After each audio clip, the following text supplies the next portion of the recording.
Now I'm going to tell you the story of where I got the idea to make these LEDs like this. I'm very sick, so if I sound crappy and stuffed up, it's because I am.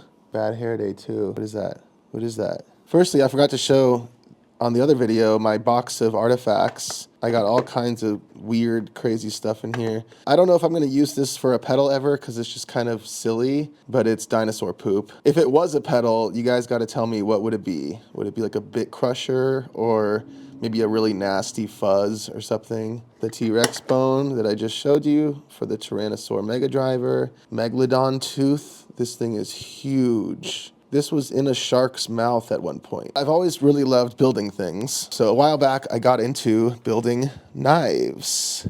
Here's some of the knives I built. So the first one I ever built, I gave to a buddy for his birthday a while back. The second one I built was this guy. It looks like a knife a pirate would have. It's made of Damascus steel, which you'll see in a second. I really like Damascus. It's made by fusing two different metals together. You kind of fold them on top of each other a bunch of times, so it creates this crazy pattern. And you can even etch away using acid.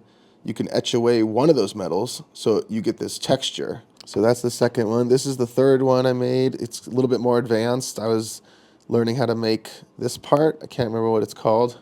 This is pure brass, which so are the front plates on our pedals. And then I cut out little triangles, so it kind of gives it like a pattern. And then this is the most recent one I made, but sadly it didn't really get finished. That's why you can see it's got some tape marks and stuff still on it, but it's almost finished. It's pretty much there. Yeah, this is probably the hardest part about a knife like this, is doing the metal dowels in the metal. Oh yeah, I also used this really cool dowel that you can find on like Amazon. This also has pins in it, but they're the same type of metal, so you can barely see them. There's one more I made before this that is actually the nicest, by far the nicest one I made. I gave it to my girlfriend for our, I think, second anniversary. Happy 1-year anniversary. Yeah, I spent a long time on this one. Yeah, I acid etched like a little heart right there. It has those cool dowels again with the different like patterns in them, and it's purple heart wood, I think, purple heart, which is like a somewhat rare type of wood. Pretty wild to see wood that's purple. It's got that design down the whole blade. It's a smaller knife.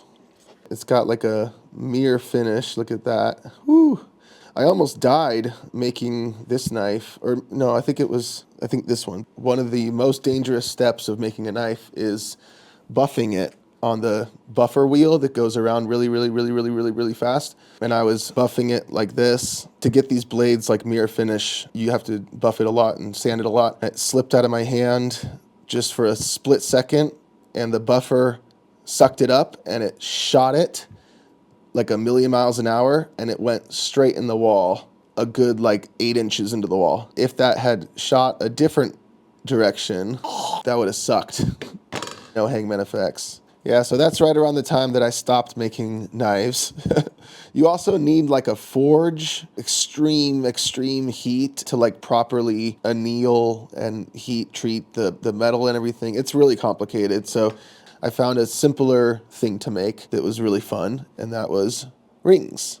So here's a few of them. There's turquoise engraved in there. This one's Damascus. I love Damascus. This one's Makume, which is a really cool material. This one is gold-plated Damascus. This one has like a sterling silver little stripe around it, twisted wire, which looks kind of cool. And to bring it all full circle, thank you for sticking with me this long. These ones are engraved with meteorite, dinosaur bone, stuff like that. So, which is a really common thing in the ring world, but it's not a common thing in the guitar pedal world.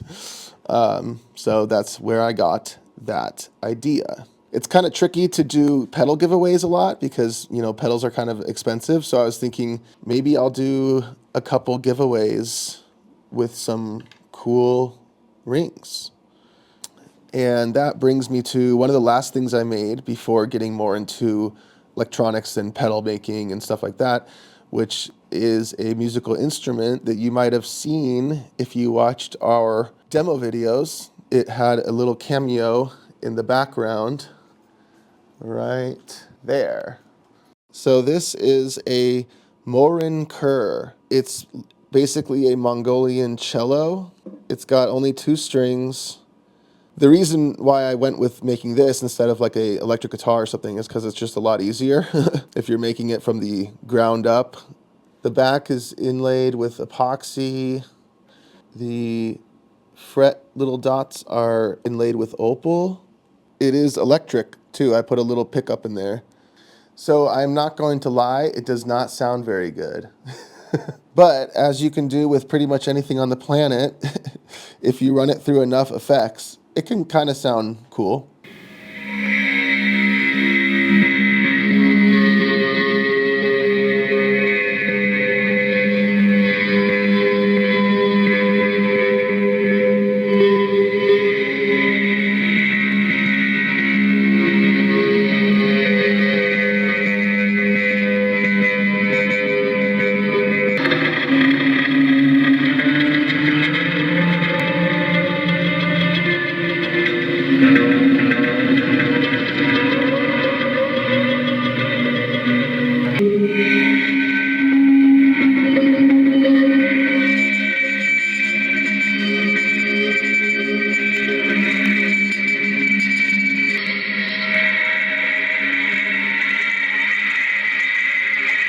So that is the Morin Kur.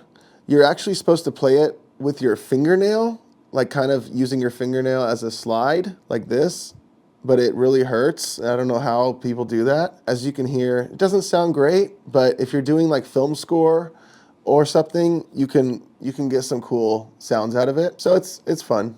So that is my journey of how I got the idea of putting rare artifacts in our LEDs of our pedals. Only the first 100 though, so get them while they're hot. Thank you so much for joining me on this educational quest. Please like and subscribe. Thank you so much. Good night and good luck.